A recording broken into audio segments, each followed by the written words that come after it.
ଯୀଶୁଖ୍ରୀଷ୍ଟ କିଏ? ଯୀଶୁଖ୍ରୀଷ୍ଟଙ୍କ ଆଗମନର 2000 ବର୍ଷ ପରେ ମଧ୍ୟ ଆଜି ଅନେକ ଲୋକ ଯୀଶୁଖ୍ରୀଷ୍ଟଙ୍କୁ ଜାଣିନାହାନ୍ତି। ତେଣୁ ତାହାକୁ ଜାଣିବା ପ୍ରତ୍ୟେକ ମନୁଷ୍ୟର ଆବଶ୍ୟକ ଅଟେ। ଅନେକ ବ୍ୟକ୍ତି ତାହାଙ୍କୁ ମହାପୁରୁଷ, ଭଗବାନ ଏବଂ ଭବିଷ୍ୟତ ବକ୍ତା ବୋଲି କହନ୍ତି, କିନ୍ତୁ ବାସ୍ତବରେ ସେ କିଏ ଅଟନ୍ତି ତାହା ବାଇବେଲ ପ୍ରକାଶ କରେ। ଯୀଶୁଖ୍ରୀଷ୍ଟ ହିଁ ଈଶ୍ୱର ଅଟନ୍ତି। ସେଥିପାଇଁ ବାଇବେଲ ପ୍ରକାଶ କରେ ସମସ୍ତ ବିଷୟ ସୃଷ୍ଟ ହେବା ପୂର୍ବରୁ ସେ ଅଛନ୍ତି ଓ ତାହାଙ୍କଠାରେ ସମସ୍ତ ବିଷୟର ଅସ୍ତିତ୍ୱ ଅଛି। ସେହି ଯୀଶୁଖ୍ରୀଷ୍ଟ ଅଟନ୍ତି। ସେ ହିଁ ଆମମାନଙ୍କର ସୃଷ୍ଟିକର୍ତ୍ତା ଅଟନ୍ତି। ଯୀଶୁ ଦିନେ ଜିହୁଦୀମାନଙ୍କୁ କହିଲେ, ସତ୍ୟ ସତ୍ୟ ମୁଁ ତୁମମାନଙ୍କୁ କହୁଛି, ଅବ୍ରାହମଙ୍କ ଜନ୍ମ ପୂର୍ବରୁ ମୁଁ ଅଛି। ଯୀଶୁ ଯେ ଏହି କଥା କହିବାର ଉଦ୍ଦେଶ୍ୟ ତାଙ୍କ ଅସ୍ତିତ୍ୱ ଆଦରୁ ଯୀଶୁଖ୍ରୀଷ୍ଟ ଆଜି କାଲି ଚିରକାଳ ସମାନ ଅଟନ୍ତି। ଯୀଶୁ ଯେଉଁ ଆଶ୍ଚର୍ଯ୍ୟ କର୍ମ କରୁଥିଲେ ସେଥିରୁ ସେ ପ୍ରମାଣ କରନ୍ତି ସେ ଯେ ଈଶ୍ୱର ଅଟନ୍ତି ବୋଲିକି। ସେ ମୃତ ବ୍ୟକ୍ତିଙ୍କୁ ଜୀବନ ଦେଉଥିଲେ, ସେ ପାଣିକୁ ଦାରଖାରସ କରିଥିଲେ ଏବଂ ସେ ପାଣି ଉପରେ ଚାଲିଥିଲେ। ସେ ଆଶ୍ଚର୍ଯ୍ୟ କର୍ମ ମାଧ୍ୟମରେ ସେ ନିଜକୁ ସେ ପ୍ରକାଶ କରିଅଛନ୍ତି ସେ ଈଶ୍ୱର ଅଟନ୍ତି ବୋଲିକି। ତୁମେମାନେ ଯେପରି ବିଶ୍ୱାସ କର ଯେ ଯୀଶୁ ଈଶ୍ୱରଙ୍କ ପୁତ୍ର ଖ୍ରୀଷ୍ଟ ଅଟନ୍ତି, ପୁଣି ବିଶ୍ୱାସ କରି ଯେପରି ତୁମେମାନେ ତାହାଙ୍କ ନାମରେ ଜୀବନ ପ୍ରାପ୍ତ ହୁଅ, ଏଥି ନିମନ୍ତେ ଏହିସବୁ ଲେଖାଯାଇଛି। ତ ପବିତ୍ର ଶାସ୍ତ୍ର ବାଇବେଲ ଆମମାନଙ୍କୁ ସେ ଯୀଶୁ ଯେ ଈଶ୍ୱରଙ୍କ ପୁତ୍ର ଏବଂ ଈଶ୍ୱର ତାହା ବିଶ୍ୱାସ କରିବା ପାଇଁ କହନ୍ତି।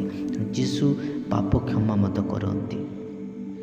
ସେ ଯେଉଁ ରୋଗୀକୁ ସେ ସୁସ୍ଥତାକୁ ଦେଉଥିଲେ ତାଙ୍କୁ ସେ ପାପରୁ ପୁନର୍ବାର ସେ ପାପ ନ କରିବା ପାଇଁ କହୁଥିଲେ ଏବଂ ତା'ର ପାପ କ୍ଷମା ହେଲା ବୋଲିକି ସେ କହୁଥିଲେ। ତେଣୁ ଯୀଶୁ କହିଲେ, ସ୍ୱର୍ଗ ଓ ପୃଥିବୀର ସମସ୍ତ ଅଧିକାର ମୋତେ ପ୍ରଦତ୍ତ ହୋଇଅଛି। ମାଥିଉ 28:8। ତାଙ୍କ ପାଖରେ ସମସ୍ତ ଅଥରିଟି ଅଛି। ଯୀଶୁ ଖ୍ରୀଷ୍ଟ ଈଶ୍ୱରଙ୍କ ପୁତ୍ର ଅଟନ୍ତି। ଯୀଶୁ ଯେତେବେଳେ ଈଶ୍ୱରଙ୍କୁ ଆପଣ ପିତା ବୋଲି କହୁଥିଲେ, ସେତେବେଳେ ଜିହୁଦୀମାନେ ତାଙ୍କୁ ପଥର ମାରିବା ପାଇଁ ଚେଷ୍ଟା କରୁଥିଲେ। ତ ଏଥିରୁ ପ୍ରମାଣ ମିଳେ ଯେ ଯୀଶୁଖ୍ରୀଷ୍ଟ ହିଁ ଈଶ୍ୱର ଅଟନ୍ତି। କାହିଁକିନା ଜିହୁଦୀମାନଙ୍କ ମତ ଅନୁସାରେ ଯିଏ ଈଶ୍ୱରଙ୍କ ପିତା ବୋଲି କୁହେ ସେ ହିଁ ତାଙ୍କ ସଦୃଶ ହୋଇଯାଏ। ତେଣୁ ଶିଷ୍ୟମାନେ ଯୀଶୁଙ୍କୁ ଈଶ୍ୱରଙ୍କ ପୁତ୍ର ବୋଲିକି ସେମାନେ ବିଶ୍ୱାସ କରୁଥିଲେ। ଯୀଶୁଙ୍କ ଦାବି ଥିଲା ଯେ ମୁଁ ଓ ପିତା ଏକ। ଜହନ 10:30। ଦିନେ ଯୀଶୁ ରାତ୍ରି ଚତୁଃପ୍ରହ ସମୁଦ୍ର ଉପରେ ଚାଲି ଚାଲି ଶିଶୁମାନଙ୍କ ପାଖକୁ ଆସିବାର ଦେଖି ଭୟ କଲେ, ବହୁତ ଭାବେ ଚିତ୍କାର କଲେ। କିନ୍ତୁ ଯୀଶୁ କଥାବାର୍ତ୍ତା କରି କହିଲେ, ସାହସ ଧର, ମୁଁ। ସେଥିରେ ପିତର ଉତ୍ତର ଦେଲେ, ଯେବେ ଆପଣ ଚାହାନ୍ତି ତେବେ ମୁଁ ଜଳ ଉପରେ ଆପଣଙ୍କ ନିକଟକୁ ଯିବା ପାଇଁ ମୋତେ ଆଦେଶ ଦିଅନ୍ତୁ। ସେ କହିଲେ, ଆସ। ସେଥିରେ ପିତର ନୌକାରୁ ଓହ୍ଲାଇ ଜଳ ଉପରେ ଚାଲି ଚାଲି ଯୀଶୁଙ୍କ ପାଖକୁ ଗଲେ। କିନ୍ତୁ ତାଙ୍କ ଜୀବନରେ ଡର ଆସିବାରୁ ସେ ବୁଡ଼ିବାକୁ ଲାଗିଲା। ସେଥିରେ ଯୀଶୁ ସେ ତାଙ୍କୁ ଧରିଲେ ଏବଂ କହିଲେ, ହେ ଅଳ୍ପ ବିଶ୍ୱାସୀ, କାହିଁକି ସନ୍ଦେହ କଲ? ଏବଂ ସେହି ନୌକାରେ ଥିବା ସମସ୍ତ ଲୋକ ସେହି ଘଟଣା ଦେଖି ସେମାନେ ସମସ୍ତେ ଈଶ୍ୱରଙ୍କ ପୁତ୍ର ବୋଲି କହିଲେ।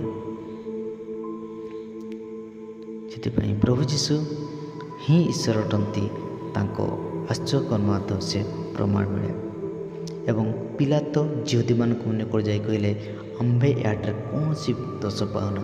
କାହିଁକିନା ଯୀଶୁଖ୍ରୀଷ୍ଟଙ୍କଠାରେ କୌଣସି ଦୋଷ ଥିଲା ନାହିଁ ଏବଂ କୌଣସି ପାପ ଥିଲା ନାହିଁ।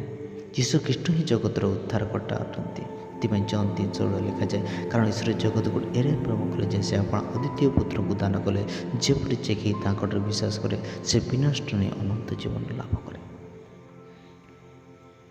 ଯୀଶୁ ଅନେକ ଆଶ୍ଚର୍ଯ୍ୟ କରିଥିଲେ। ବାଇବେଲର ଉଲ୍ଲେଖ ଅନୁସାରେ 37ରୁ ଉର୍ଦ୍ଧ୍ୱ ଅନେକ କାମ କରିଅଛନ୍ତି। ଯୀଶୁ ରୋଗୀଙ୍କୁ ଭଲ କରିଥିଲେ, ଯୀଶୁ ଅନେକ ଖୁଆଇଥିଲେ, ମୃତ ବ୍ୟକ୍ତିକୁ ଜୀବନ ଦେଇଥିଲେ। ବର୍ତ୍ତମାନ ଯୀଶୁ ସ୍ୱର କରି ପିତାଙ୍କ ଦକ୍ଷିଣ ପାର୍ଶ୍ୱରେ ବିଦ୍ୟମାନ ଅଟନ୍ତି। ଖ୍ରୀଷ୍ଟ ଯୀଶୁ ମୃତ୍ୟୁଭୋଗ କଲେ ବରଂ ସେ ଉତ୍ଥାପିତ ହୋଇଥିଲେ, ସେ ଈଶ୍ୱରଙ୍କ ଦକ୍ଷିଣ ପାର୍ଶ୍ୱରେ ଅଛନ୍ତି। ସେ ମଧ୍ୟ ଆମମାନଙ୍କ ନିମନ୍ତେ ନିବେଦନ କରୁଅଛନ୍ତି। ଯୀଶୁ ସମସ୍ତ ପାପରୁ ସେ ଆମମାନଙ୍କୁ ମୁକ୍ତ କରନ୍ତି। ଆଉ ଏଥିପାଇଁ ଯିଏ ଯୀଶୁଙ୍କ ଠାରେ ଅଛି ସେ ନୂତନ ସୃଷ୍ଟି ହୋଇଛି ଏବଂ ପୁରାତନ ବିଷୟ ସବୁ ଲୋପ ପାଇଅଛି।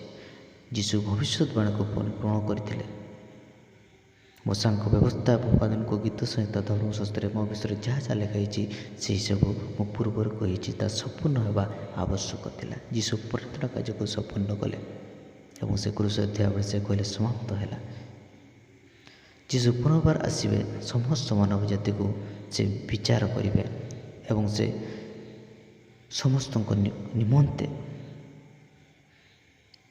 ସ୍ଥାନକୁ ନିରୂପଣ କରିବେ।